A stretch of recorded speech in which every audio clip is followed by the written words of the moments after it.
right, something a little different. Today we are getting this very early. I got a Panthers game I gotta watch. Heading over to some bar, maybe pick up a chick. You never know, right? Things can happen. It's not the ideal situation. Usually, women at bars tend to be women that drink. Women that drink tend to be a little erratic. They don't remember things, and the next day it could be like, oh, I can't believe we did that. And it's like, yeah, I love you too, baby. All right. So it's not that. But, for the most part, the game is what I really want to see. Hopefully the Panthers can win, and we can be celebrating a second championship, a consecutive championship, not since the freaking Miami Heat so many years ago. Dolphins, that was also consecutive. And the Marlins did win two within a 5-year span. So, Florida is what it is. It's my hometown. That's where I grew up, and it'll always be home. Where I am now, I can't tell you, or maybe I have told you. I probably haven't.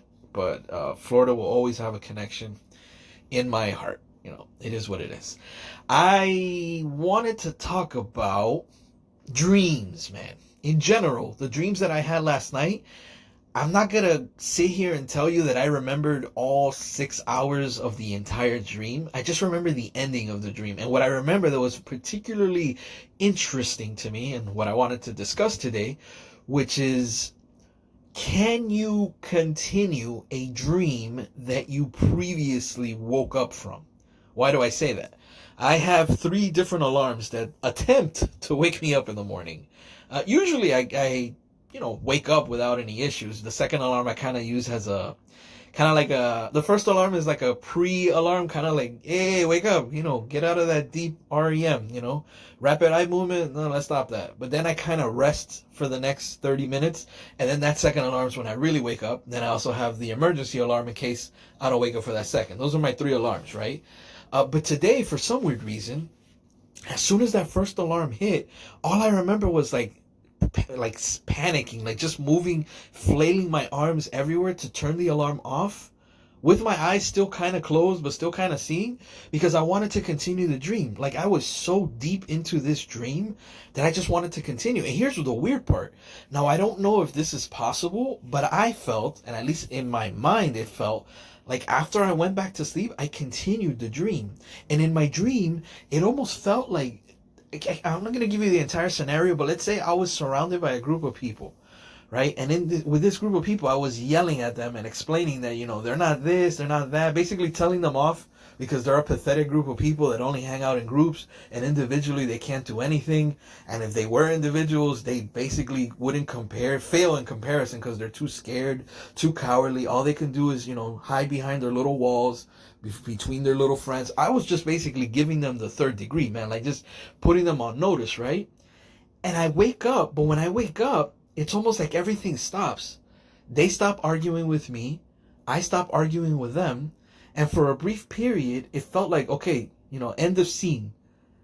And I wake up, I turn the alarm off, and when I turn the alarm off and quickly, move my head, shift my head, and go back to sleep, it felt as if in the dream, I'm not going to say they were waiting for me, but as soon as I come back to the dream, I'm back in the same situation. Now, when I left the dream, we were all standing up and like yelling at each other. I'm having a discussion. They're, back and forth. But when I came back, now we were all sitting like on some staircases, like on the steps of a stairs. And it was the same group, and it was the same situation, just now in a different context.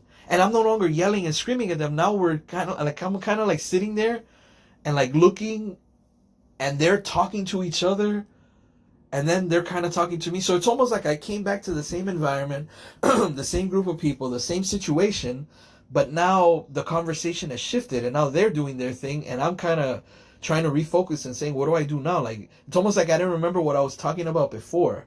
Now, when I woke up, I did remember the entire sequence. My whole thing is like, can you remember a dream so much so that you actually get to go back to the dream after you wake up? And if that's a possibility, then can you have a part 2 to a dream? Because I've also had the situation where I've dreamt of the same place more than a couple of times. Like, I've dreamt of a certain area, a certain type of I don't want to say universe, man, but it feels different in the dream as opposed to what it is in real life. Like the environment feels different, the air feels different, the color of the sky just looks so different. The sand, yeah, it was a sandy place. It just everything about it feels so different from what real life is. It's almost like while I'm dreaming, I know that it's a dream because it's not what I'm used to. It's not, this reality that I'm in now where, I touch the wooden table, I have the phone in my hand.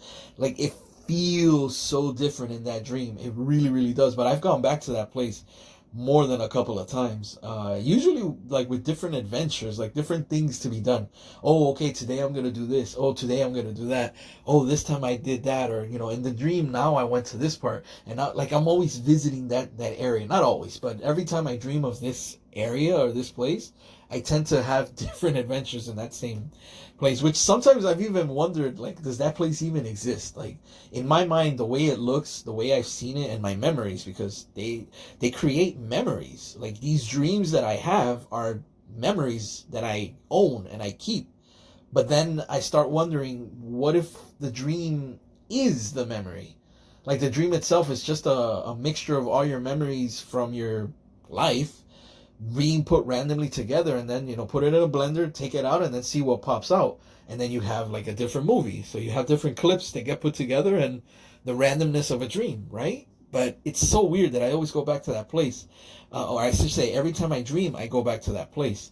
I'm almost expecting one time to just go into that dream, and they're gonna be like, "Hey, Triple H, he hard hit. What's my name? I don't even know the name of his channel. He hard. Let's just say he hard, like a damn donkey." Like, why am I able to go back to that same place? Like, why am I so connected to that I continue to dream about that place?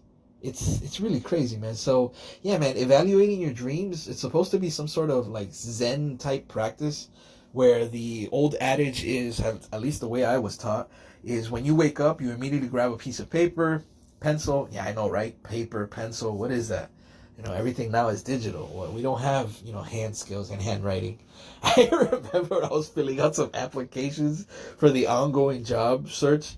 Bro, I felt so awkward, man. I even wrote, instead of 2025, I wrote 2024 as the year. Like, I felt so freaking awkward that I didn't remember how to write, man, because it had been almost 9 months to the day that I had written on a piece of paper. It was so freaking weird because everything now is tap with the fingers, tap on the computer, tap with your fingers, tap. Like, it's so digitally, transformative that writing with your hand is just something you don't do on a daily basis. Handwriting was pedestrian, like horrible, man. I had to really focus my hand and move my wrist and, make sure that I, circle every this and that. I can't just randomly write because it had been so long. And you're going to say 9 months without writing, you forgot how to write. I didn't forget how to write. It's just the practice of it. Like, I just haven't been doing it for so long that to me, I lose concept of reality, man. I thought it was 2024 because I can't remember the last time I actually wrote down a date. In 9 months, nobody has asked me, "Hey, what's today's date?" I verbally communicate it, but I don't make a connection with what I verbally say with what I write. It's almost like my hand's memory still remembers the last time I was writing a date. It was 24. I've written in the year 2024. I wrote the date 2024 X amount of times. Since the end of 2024 and the beginning of 2025, I haven't written down any dates. So my mind is still connected to 2024. So when I write, month / day / year, I'm still writing 24 because that's what I remember most currently. That's how I'm explaining it. Either that or Alzheimer's is really starting to kick in. But then again, why would I put 24? And why would I just be like, what year is it? Is it 2026? No. It's just my mind is so connected to 2024 with the practice that 2024 is the date that I write. It is what it is, man. It is what it is. So memory tends to disappear as you get older, but habits die very hard. And with that, I leave it. No, we still got plenty of time. These dreams, man, just get me like all weirded out, man. Yeah, I know. I segued into, writing dates, because I haven't written dates in such a long time. The practice of getting a piece of paper with a pencil and writing it and, going through the schmeal of remembering the dream, because that's the hardest part, remembering the dream. I remember my dreams pretty easily.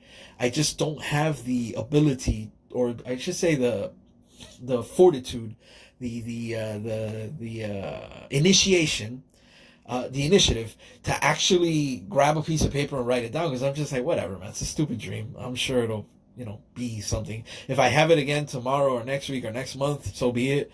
But it's not that special. I've had some dreams that were like movies, and those I actually wrote down because I was like, wow, man, I felt like I was in a freaking movie. That was incredible. We had that, and then this happened, and then that happened, and then here and there, and I was like, wow, this is like badass. This I actually want to remember. So I've written a few of those down.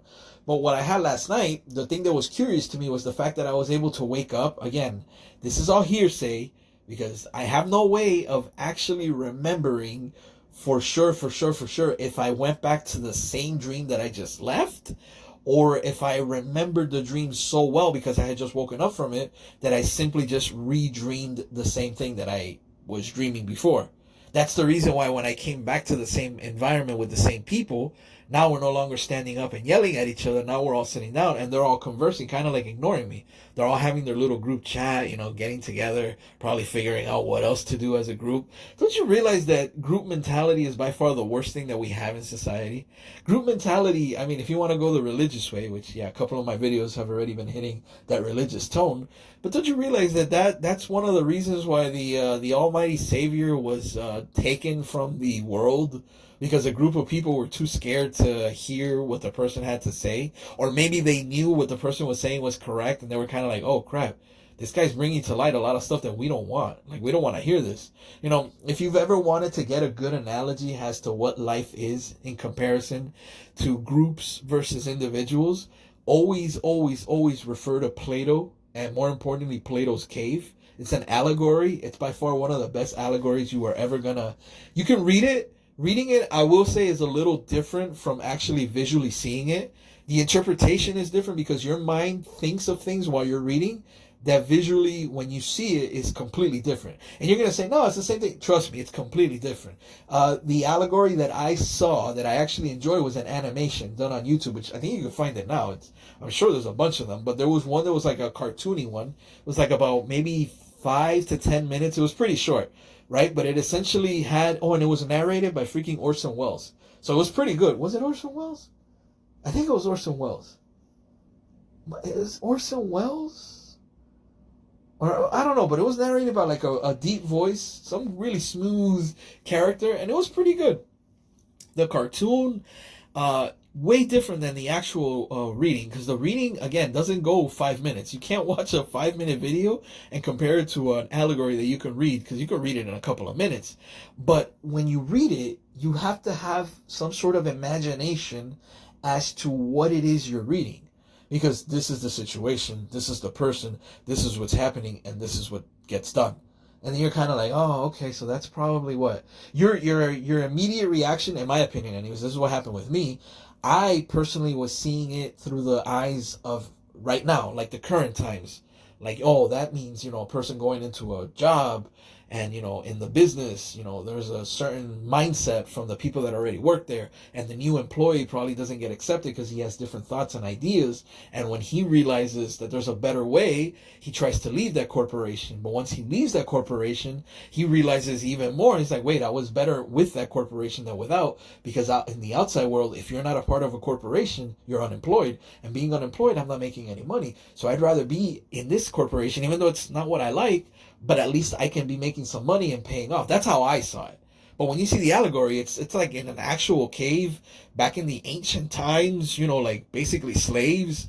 There were no jobs. There was no money. Like, it's a way different interpretation of it. And I think it's better because that animation shows you the simplicity of what life could be if there was no work, if there was no money, if there was no...